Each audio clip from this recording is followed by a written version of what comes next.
right, welcome to this fireside chat here with Clint Betts. My name's Steve Eyre. I'm head of sales at Signals. We're excited to have you as a part of the 2024 Spring Demand Gen Summit, and I'm excited to sit down and talk a little bit with Clint.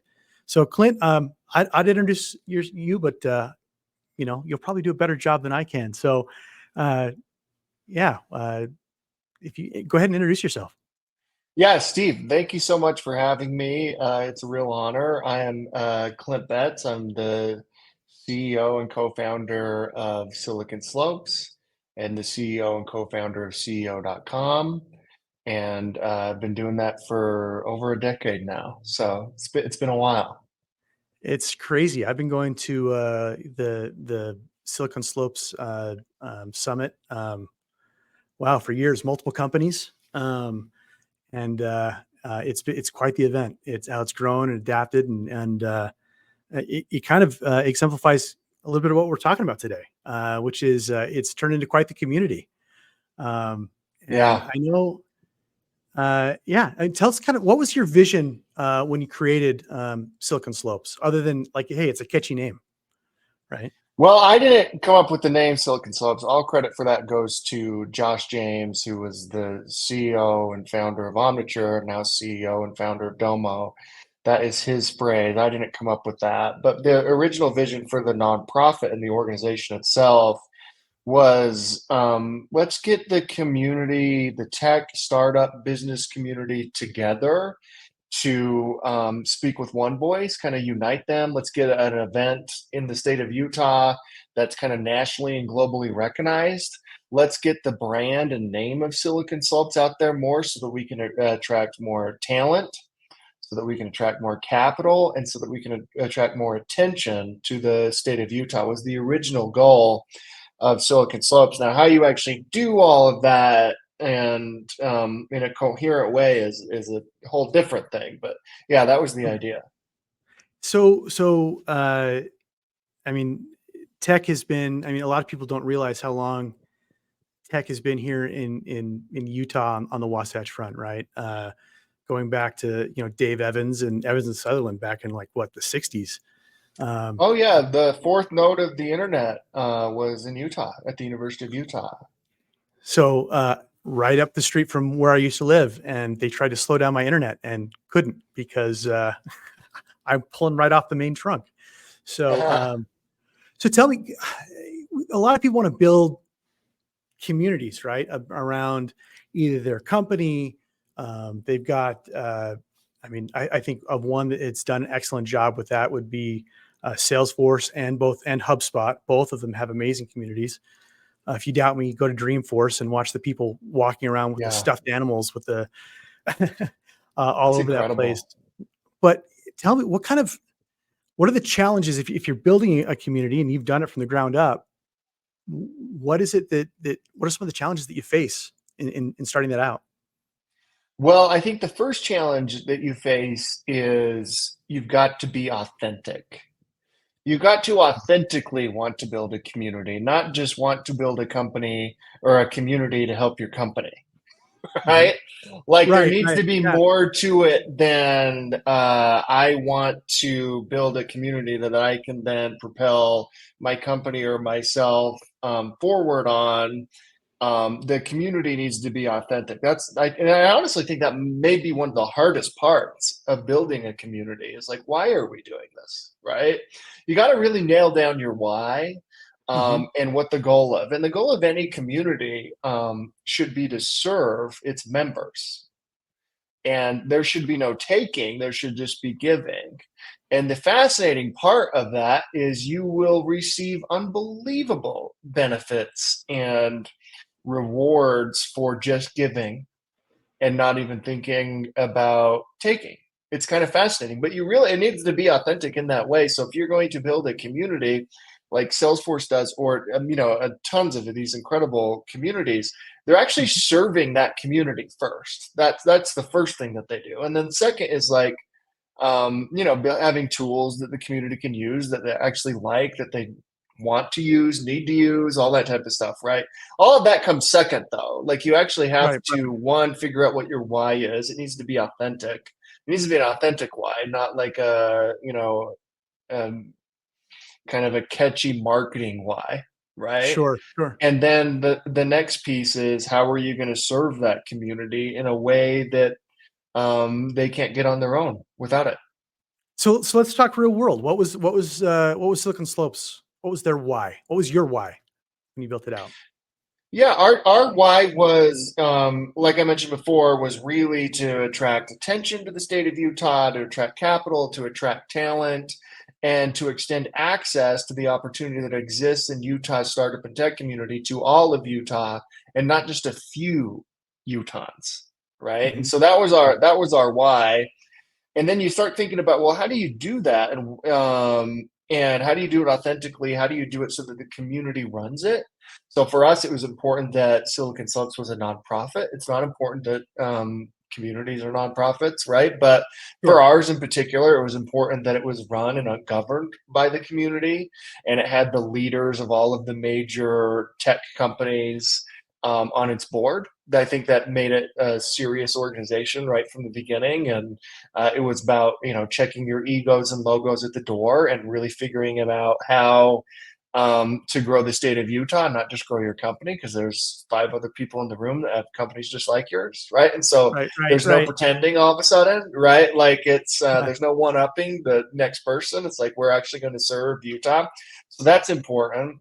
And then like you need to figure out, well, okay, I can get the leaders of the community, or which is no easy thing, but you get like kind of the top leaders in the community to help serve and give back as part of it. And then the next piece is how do you actually get a community out of that, right? Now, at that point, really all you have is a mastermind or something like that. Right. And Right. so, Which isn't bad in itself, but it's not a no, I mean, community you like you could want to stop build. there. Honestly, you could Right. stop there. And Silicon Slopes could have stopped there and it would have been a success on its own, just having those folks in the room and seeing how they fed off each other, learned from each other, built with each other, and the success of their companies by having them in that room where they previously wouldn't have been is exponential. I think they all would say that it helped their growth both personally and the growth of their companies, right? It's Mhm. amazing what happened. I mean, Qualtrics went public or Qualtrics has like been sold like 2 times for 8 billion and 12 billion, and Domo's public and Pluralsight's public, and Inside Sales had Right. an incredible run, and it's done incredible things, and Yeah. so it was incredible. Like, but yeah, we could have stopped there for sure. But the next piece is like, all right, now that we have the leadership figured out, at least in some capacity, to where their mindset is that we're going to give rather than take, and we're going to help grow everyone, not just ourselves and our own companies. The next piece is you've got to figure out how to get the rest of the community bought in there. And every community is built at the center of every community is stories. You have to tell the stories authentically, interestingly, entertaining, however it is, of what's happening in that community and of the community members themselves. So what we did, and probably and unintentional, by the way, I've only learned this a decade later that we were doing this, but Mhm. we started writing about every startup and entrepreneur and leader in the state of Utah, and we would tell their story. Here's what they're working on. Here's how much money they've raised. Here's who they've hired. Here's why they got started. Here's their why. Here's their market, all that type of stuff. And then we did that for about a year and a half, and we looked up and like we have a community of people that we've written about who are all bought in on this brand, this community, because all we were doing was giving them incredible stories that they could then use in however they wanted, right? Or just get more attention, Sure. awareness on what they're doing.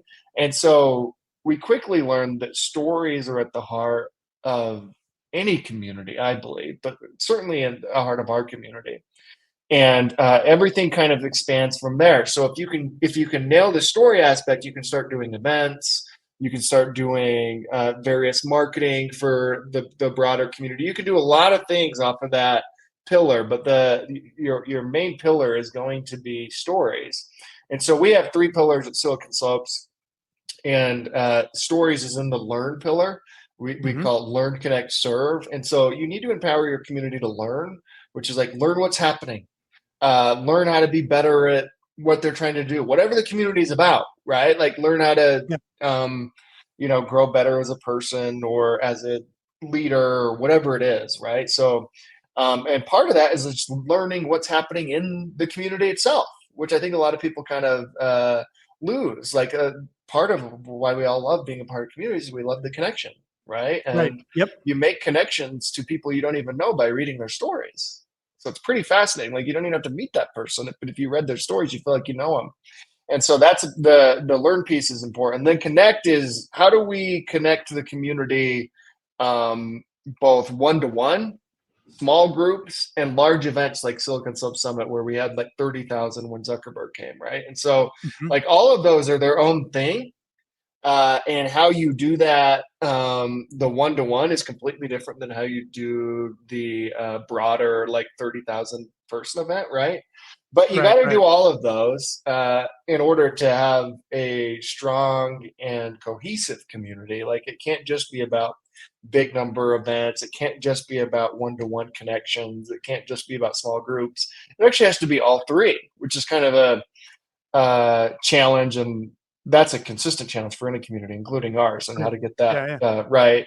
And then the serve piece is you've got to make the community about something bigger than themselves, right? Even bigger than the community themselves. So you've got to rally the community to serve and give back in a way that is so pure and makes everybody feel great for coming together around a certain cause, and the community should choose that cause. The community should drive that cause. It shouldn't be a top down thing. And if you can do those three things, you've got a pretty good community on your hands. That's one thing that's always impressed me is we're sitting there meeting, everybody's there. I was there when you guys opened the NASDAQ that one time. And then in the other room, we're sitting there. I believe that year we were doing lunch, like putting together Yeah. like a food lunch thing for kids. And you have these executives alongside developers and coders alongside of BDRs, working together, serving something that has nothing to do with tech, nothing to do with any of our businesses, just serving as well. And The it best part always, of the event too. It's the yeah, number one thing everybody loves is I goosebumps right gotta now just thinking about it. yeah, I Right? gotta pack meals for Utah kids in need. And we Yeah. donate 1 million meals to, and by the way, there's only 3 million people total in the state of Utah. So 1 million meals is a lot. What's as you've gone kind of through this journey you've built this, what's kind of surprised you in all this? Anything that's kind of like, wow, I can't believe we were part of that or that happened or I think uh, the power and influence of a strong community surprised me. I don't think that I realized the amount of stuff you can accomplish when you are surrounded by people who all have the same goal and same mission and are looking for the same outcome. That has blown me away every time. In fact, every time we do a summit, I'm blown away that we pulled it off. Like anytime we kind of do anything, I'm like, how did this happen? This takes 1 million people and a lot of various things to all come together in order for it to even work, and somehow it works, right? So that's been surprising. The other piece of it that has been surprising is over the years seeing other communities pop up and seeing them navigate this challenge of how do you make it authentic, and how do you make it so that it's not just about you, but you're actually like serving the community? And I've been fascinated and so impressed with some of the people like Derek Anderson from Startup Grind, and he's also, the CEO and co-founder of Bevy, which is a community tool. The way he's done it has been incredible, and I've also seen bad examples of it. But you can really just tell like when people are in it for the community and to give, and the community for the community's sake, and when they're in it for some other thing, right, right? Which right. is Yep. what makes Utah unique. I probably shouldn't say this, but what makes Utah unique is it's not organized, and the leaders of the community are not the venture capitalists. And most Right. of the time in most startup communities, that's not the case. Most of the time it's like a Techstars or a Y Combinator or the VC funds themselves that are kind of like the people who organize and get everybody together through events and networking and things like that. But there's obviously a very clear bias there, right? Because only Right. about 1% of, probably less than 1% of companies or entrepreneurs that can even get venture capital or even need it or even should, right? And Right. so Right. Right. all of a sudden, you've cut 100% community down to one, right? And so that's been fascinating to see entrepreneur-led communities and Right. uh, leaders who have, built and have a stake in the ground for their community. Whenever I've seen that as well, like it's really worked. One thing I'd love to hear you talk a little bit about is, in the last year and a half or so, the economy's been all over the place, right? Um, it's been a roller coaster, to say the least. Um, Really interested in what you were just talking about, how kind of it is very much grassroots. The reaction when there were, unfortunately, companies weren't succeeding because that happens in Hmm. any community. The reaction of the Silicon Slopes community when that was happening, I want to say what, a year ago, some of the things that Yeah. they responded to that. Well, we've been through some fascinating and crazy once in a lifetime events. COVID probably being the biggest, actually, because we went from being, Let's hope that's a once in a lifetime event, right? Like, yeah, let's hope, right? But that one for yeah, particularly for our organization, which was so focused and was probably holding on average and one in-person event a day, from being like an in-person organization to entirely virtual, was kind of crazy. But around the point of like when there's had to be layoffs or when companies have downsized or even when companies have gone completely out of business, the Silicon Slopes community and what we've done in those situations. By the way, some of these people have like been on our board. They're closely connected to mhm, Silicon Slopes in some way, and so it's not like it's some abstract thing. Like some of the people who are doing the layoffs are like really close and tied to us. What we've done is immediately do a job fair for those people, right? The people that were laid yep, off.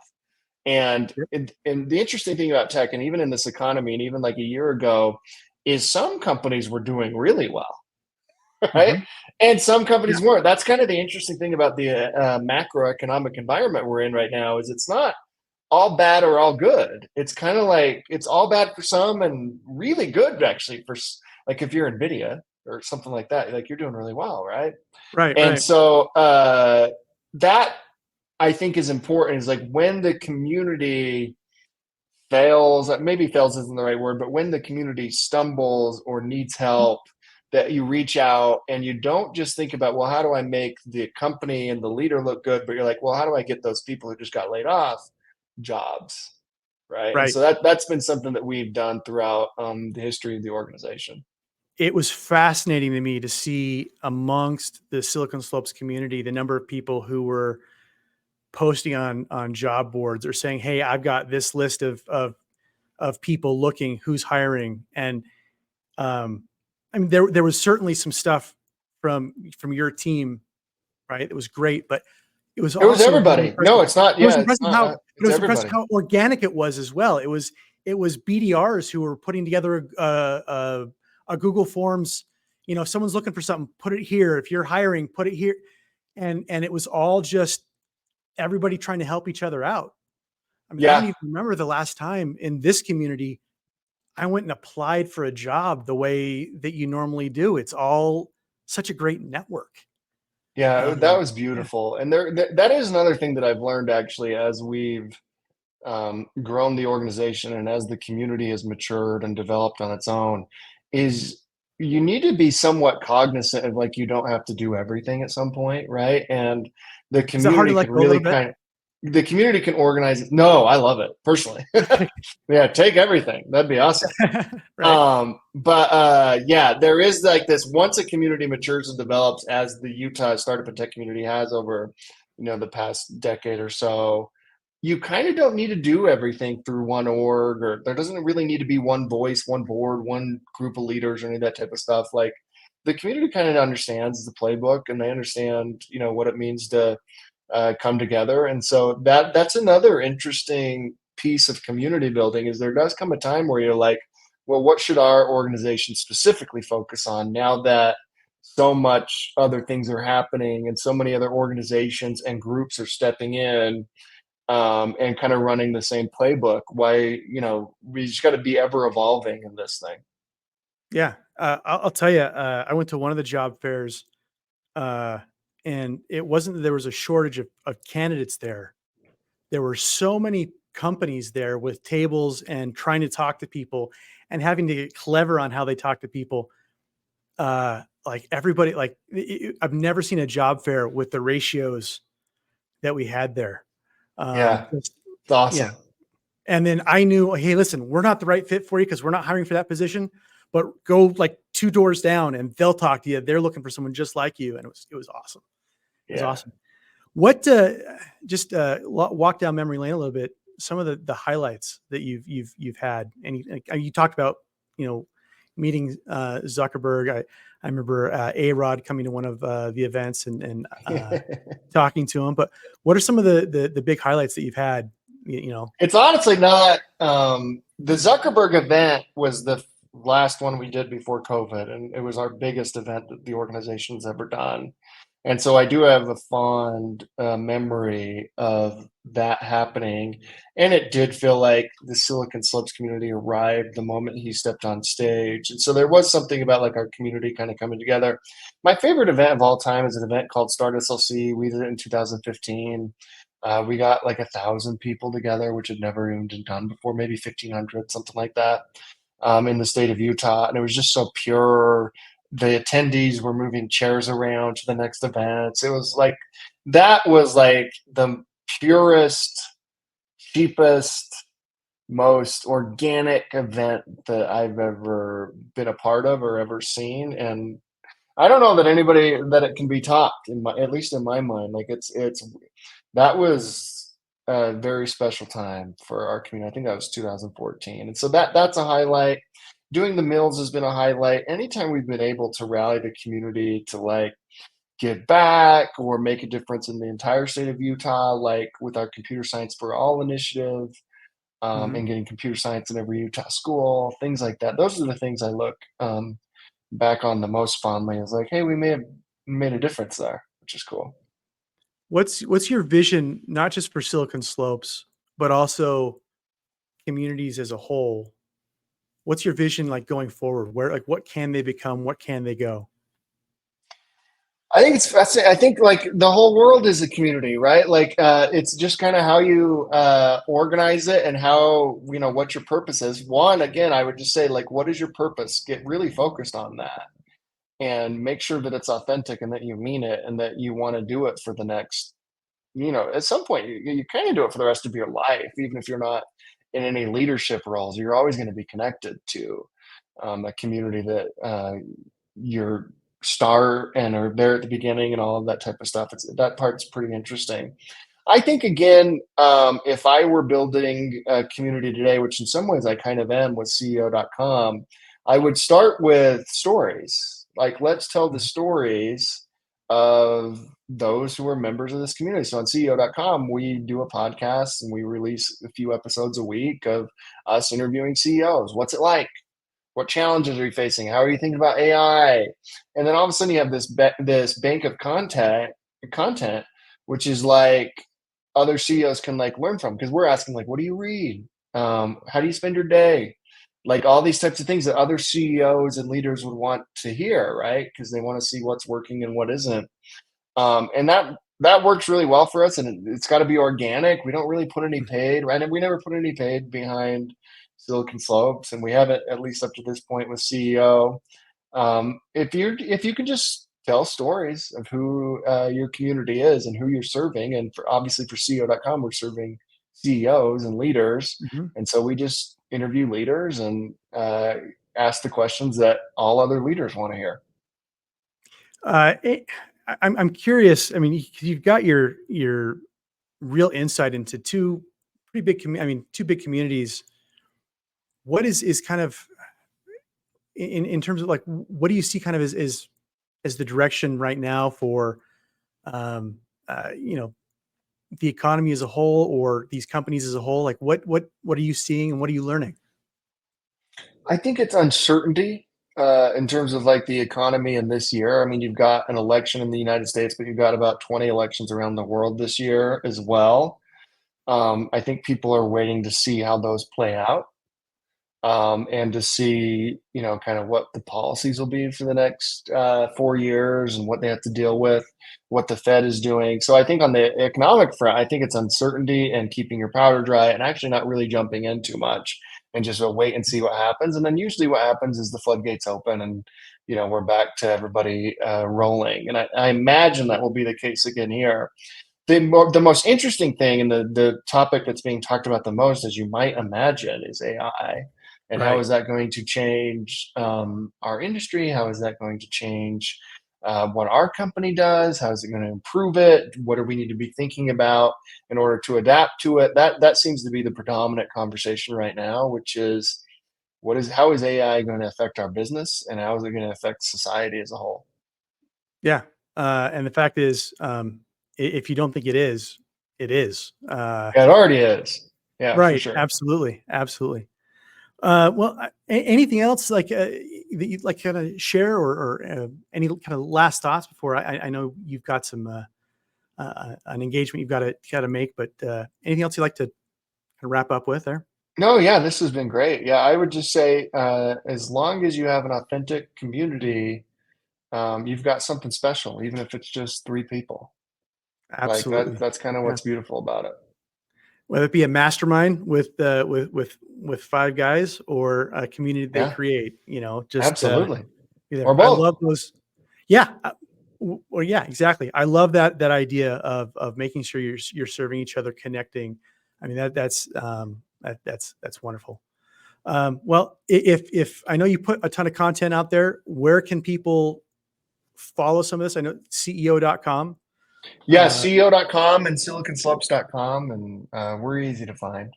Yeah, and if you're not from Utah, it's okay. We still love you. There's plenty to learn there, and when we're sharing Yeah, with CEO.com all is over. not a Utah thing. Right. But Well, yeah, Silicon Silicon Slopes Slopes. definitely is. Yeah, Yeah. But and then your Twitter, LinkedIn, all the regulars yeah, as well. Well, yeah, Clint, I really appreciate you taking the time. I know how busy you are, especially running both of those. I really appreciate it, and yeah, look forward to talking to you here again soon, and forward to the Silicon Slopes summit we've got coming up here in the fall. yes, yes. Thank you, Okay, Steve. Great to be here. thank you.